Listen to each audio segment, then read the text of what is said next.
Marriage pacts play an important part of the politics in Westeros, both for minor lords and the great houses, none more so than House Targaryen, who have the power to raise the standing of a house greatly through the matches they make, especially if that match involves the heir to the Iron Throne, as this means within a generation that house would have their own blood on the throne. Marriage pacts serve to bring the realm closer together, but at the same time, poorly planned marriages could cause deep division. Marriages can bring peace, but marriages can also bring war. The Dance of the Dragons highlights this aspect of the political maneuvering in matchmaking. When Aemma Arryn died in 105 AC, it was clear that sooner or later that King Jaehaerys would need to take another wife. Of course, he did have his daughter Rhaenyra. The succession was hardly left in a secure situation. The term heir and a spare exists for a reason. Jaehaerys choosing to marry the daughter of his hand, Alicent Hightower, over the daughter of his cousin, Olenna Velaryon, granted House Hightower a huge amount of power, especially after the birth of Alicent's son, Aegon.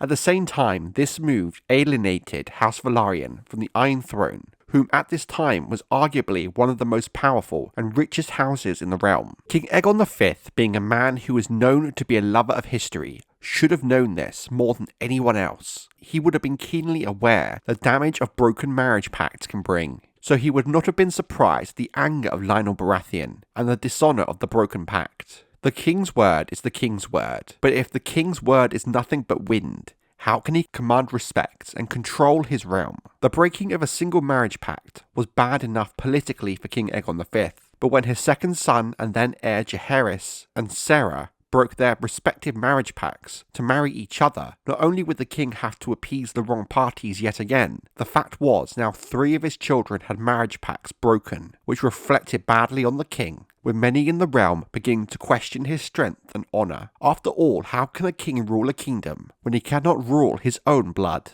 Some maesters rightly point out that even the legendary King Jaehaerys the Conciliator had similar issues with his willful younger children, especially when it came to marriage. Thus, perhaps this should not define the reign of a king. For example, one of Jaehaerys' daughters, Daeron Targaryen, was pushed into a marriage she didn't really feel ready for, which resulted in her death giving birth to her daughter Aemma Arryn. This appears to have been one of the dividing factors between King Jaehaerys and good Queen Alysanne for some time, before they eventually would reconcile. You then have another of Jaehaerys' daughters, Shaera Targaryen, and her scandalous teenage years in which she supposedly took multiple men to bed. After being sent to Old Town to train as a scepter as punishment, she escaped to the free city of Lys, where she became a powerful courtesan, which brought much shame to her father. But another of Jaehaerys' daughters, Shaera Targaryen, was so reluctant to marry her match, she tried to seduce her brother Balon, before dying in a drunken street race. Thus, the lesson we can take away from King Jaehaerys is even the best of kings can have issues controlling their willful children. The key difference for King Aegon V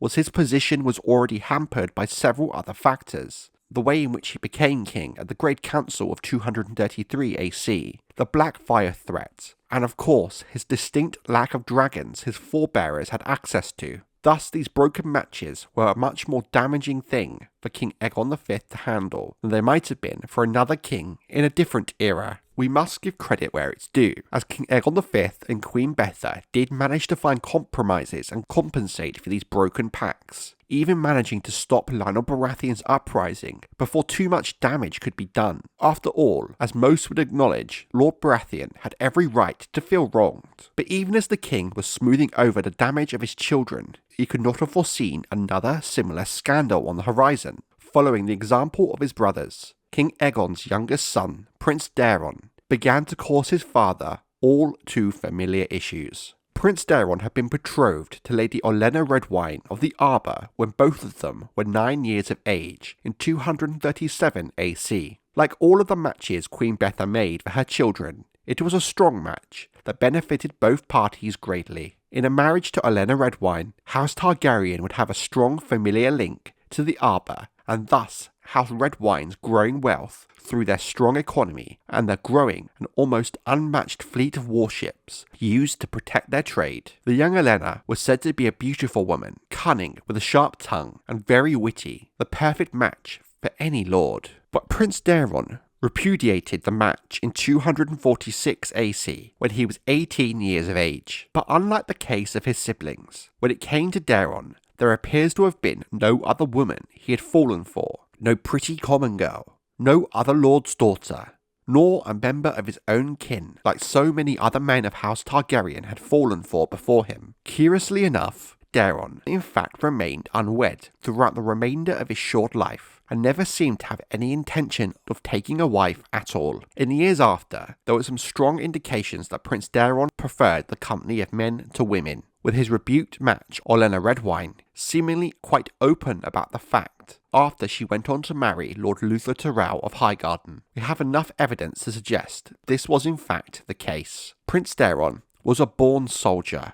who rejoiced in tournaments and battles and was often seen in the companionship of Sir Jeremy Norridge, a dashing young knight who had been friends with the prince since the two of them were squires together at Highgarden in their youth. Despite all this, Prince Daeron brought to his father Aegon an altogether deeper sort of grief when he was killed in battle in the year 251 AC, leading an army against the uprising of the rat, the hawk and the pig. Sir Jeremy is said to have died at his side, but the rebellion was quashed and the rebels slain or hanged.